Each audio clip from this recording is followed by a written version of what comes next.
Hello guys, this is Shankar Pratap Singh and you are watching SPS Astrology on YouTube channel. Guide आज मैं आपको बताने वाला हूं केतु अगर आपके बर्थ चार्ट के 6th हाउस में आता है तो उसकी बेस्ट रेमेडी क्या हो सकती है। और 6th हाउस को जैसे हम जानते हैं कि 6th हाउस का संबंध डेब्ट से है, डिजीज से है, कोर्ट केसेस से है, फाइटिंग से है, लिटिगेशन से है, ब्राइबरी से है। 6th हाउस रिप्रेजेंट करता है आपके स्मॉल पेट्स एनिमल्स को। 6th हाउस रिप्रेजेंट करता है जो आपकी मदर है उनकी फैमिली को। और 6th हाउस जो है वो एक पॉल्यूटेड हाउस माना जाता है जहां पर लाइफ की सारी बेकार की चीजें इन्वॉल्व होती हैं, लाइक जैसे कर्जा हो गया, बीमारी हो गई, दुश्मनी हो गई, वॉर हो गया, ये सारी चीजें 6th हाउस रिप्रेजेंट करता है। अब केतु अगर 6th हाउस में है तो आपकी जो इनिशियल लाइफ होगी उसमें ये सारी चीजें आप फेस करेंगे।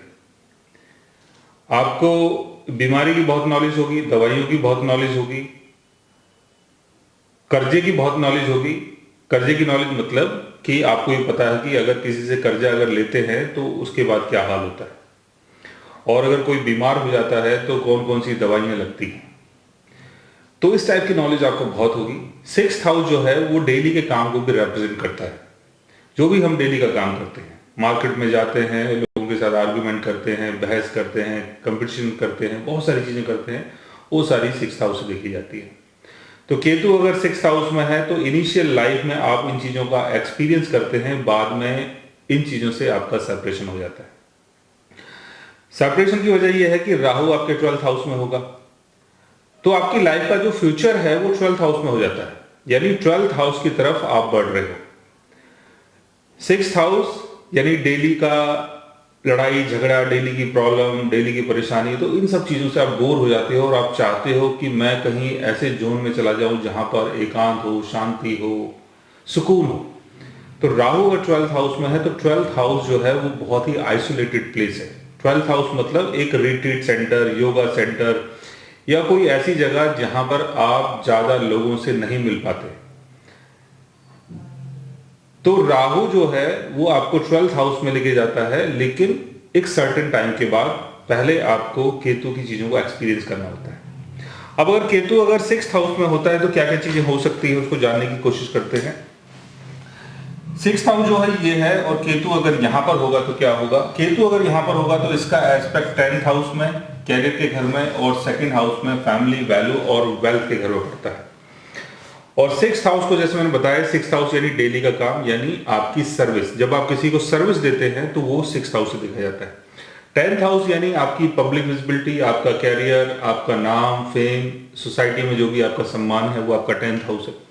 2nd हाउस यानी आपकी hoarded wealth, hoarded value, saving, liquid money, तो उसका संबंध 2nd हाउस से है। तो केतु अगर 6th हाउस में है तो 6th हाउस से केतु का जो 5th एस्पेक्ट है वो 10th हाउस में पड़ेगा और 2nd हाउस में पड़ेगा। तो इन सब चीजों का लॉस होता है जब केतु की दशा चलती है। केतु की जब दशा चलेगी तो आप देखेंगे कि आपका जो डेली का काम है वो बिगड़ गया।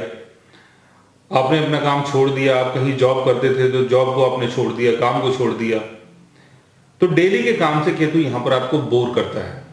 केतु आपको ये बताता है कि क्या यार डेली डेली वहां जाओगे, काम करोगे, क्या फायदा उससे। उसका कोई फायदा नहीं है, क्योंकि हम डेली रूटीन में अगर आ रहे हैं तो उससे क्या हो जाएगा। ये केतु आपके माइंड में ये सारी चीजें डालेगा, और केतु यहां पर आपको शो करेगा क्या हो जाएगा। अगर आपका बहुत नाम होता है, आप बहुत फेमस होते हैं, सोसाइटी में बहुत वैल्यू होती है, आपका अच्छा बिजनेस होता है, तो उससे क्या हो जाएगा।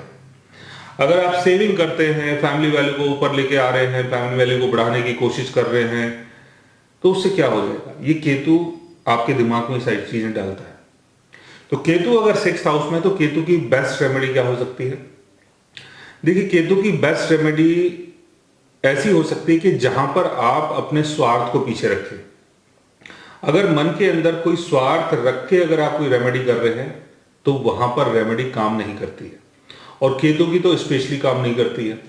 केतु अगर 6th हाउस में है तो जो भी वैदिक रेमेडीज बनती हैं, ब्लैक एंड व्हाइट कलर के डॉग को फीड करना, और ऑनियन और गार्लिक को 7 टाइम एंटी क्लॉकवाइज रोटेट करके हेड के ऊपर से बहते पानी बहाना, वो सारी चीजें आप कर सकते हैं। लेकिन सिक्स्थ हाउस, जैसे मैंने बताया, सिक्स्थ हाउस जो है वो ऑब्स्टेकल्स की जगह है, जहां पर कोर्ट केस, कर्जा, बीमारी, परेशानी, ऐसी सारी चीजें देखी जाती है। तो केतु अगर सिक्स्थ हाउस में है तो जो लोग परेशान हैं, जिनको कोई बीमारी है, दवाई लेने के उनके पास पैसे नहीं हैं, किसी कोर्ट के केस में फंसे हुए हैं, उसको मैनेज नहीं कर पा रहे हैं, किसी के साथ उनका लड़ाई झगड़ा चल रहा है, कर्जा उनके ऊपर हो गया है, या किसी वॉर में फंस गए हैं, किसी लड़ाई झगड़े में फंस गए हैं, तो ऐसे लोगों की मदद करना, ऐसे लोगों की हेल्प करना। और जो स्मॉल पेट्स एनिमल होते हैं, जो जानवर होते हैं, घरेलू जानवर हैं या बाहर के जानवर हैं, ऐसे जानवरों की मदद करना, ऐसे जानवरों की आप मदद कर सकते हैं, तब आपका जो केतु है यहां पर आपको अच्छा रिजल्ट देना स्टार्ट कर देता है। और अगर आप सोच रहे हैं कि मैं भाई रेमेडी कर रहा हूं, उससे मुझे कोई फायदा हो जाएगा, ये हो जाएगा, वो हो जाएगा, तो मन के अंदर अगर आप लालच रख के अगर कोई रेमेडी करते हैं और वो भी केतु के अगर करते हैं, तो वो रेमेडी जो है प्रॉपर तरीके से काम नहीं करती है। तो जितने भी अनप्रिविलेज्ड लोग हैं, जिन लोगों को मदद नहीं मिलती है, हेल्प नहीं मिलती है, जो लोग किसी प्रॉब्लम में फंसे हुए हैं, किसी दुख तकलीफ में फंसे हुए हैं, ऐसे लोगों की अगर आप मदद करते हैं तो केतु का यहाँ पर आप अच्छा फल देख सकते हैं। सो गाइस, आज मैंने आपको बताया केतु के बारे में। अगर आप भी जानना चाहते हैं अपने केतु के बारे में और सिक्स्थ हाउस की रेमेडी के बारे में, तो उसके लिए आप हमारे चैनल को सब्सक्राइब कर सकते हैं। और अगर आप हमसे बात करना चाहें, कंसल्ट करना चाहें या पर्सनली हमसे मिलना चाहें, तो आप हमारी वेबसाइट के थ्रू हमें मेल कर सकते हैं, मैसेज कर सकते हैं, और गाइज आप हमसे बात भी कर सकते हैं। So guys, take care, love you all and good bye.